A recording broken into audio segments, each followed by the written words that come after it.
이재명 대통령이 취임하면서 그동안 숙제로 남아있던 현안 해결에 대한 기대가 더욱 높아지고 있습니다.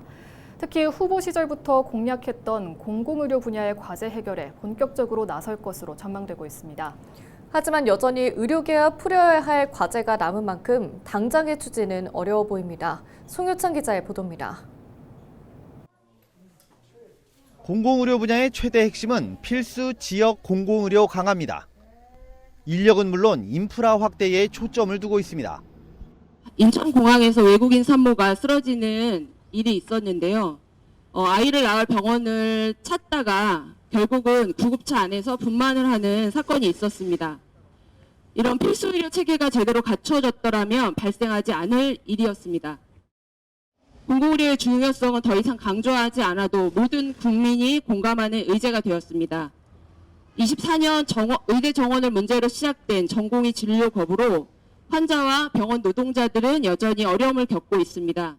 특히 인천은 꾸준히 인구가 늘고 있지만 병상수를 비롯해 공공의료 인프라가 전국 17개 시도 가운데 하위권에 머물고 있습니다. 보건의료 노조를 비롯해 공공의료계의 목소리가 더욱 커질 수밖에 없는 상황. 이재명 대통령 역시 후보 시절부터 공공의료 확충을 통해 지역 및 필수의료 인력 확보에 나서겠다고 공언했습니다. 성남의료원 설립이 이 대통령의 정치 입문 계기였던 만큼 공공의료 확충 정책에 힘이 실릴 가능성이 크다는 평가가 나오는 이유입니다.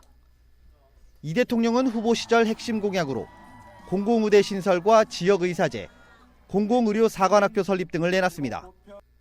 공공의대는 인천을 비롯해 전남과 전북에 각각 한 곳씩 신설하고 경북에는 일반 의대를 설립해 총 4곳의 지역의대를 새로 만든다는 계획입니다.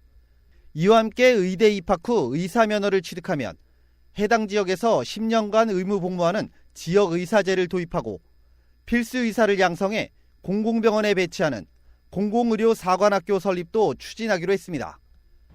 인천은 인천대의 공공의대를, 인천의료원 제2의료원 설립과 함께 더욱 개선된 인프라 환경을 원하고 있습니다.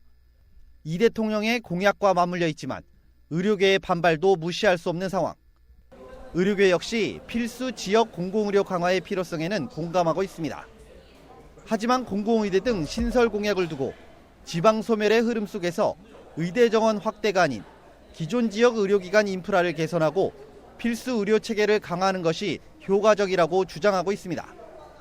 특히 저출산과 고령화, 수도권 쏠림으로 인한 지방 소멸 추세로 의료 수요가 부족한 데다 단기간 내 부속병원 확보와 해부학 등 기초의학 교수 양성 등을 통해 양질의 교육이 가능한 의대를 설립하기도 어려워 예산 낭비만 초래할 수 있다며 우려하고 있습니다. 대한의사협회는 최근 이 대통령에게 축하 인사와 함께 요청 내용을 보도자료로 내놨습니다. 보도자료를 보면 단순한 인력 충원이 아닌 내실 있는 교육과 수련을 통한 의료 내실화를 주문하고 있습니다. 특히 의대생과 전공의들의 복귀를 위한 합리적인 방안 마련과 함께 의료정책 수립 추진에 전문가 단체와의 충분한 논의가 필요하다고 요구하고 있습니다. 새 정권이 들어서면서 기대가 높아지고 있는 공공의료 확충 문제. 하지만 의료계와 풀어야 할 문제가 남아있는 만큼 당장의 추진은 힘들어 보입니다. 헬로티비 뉴스 송유창입니다.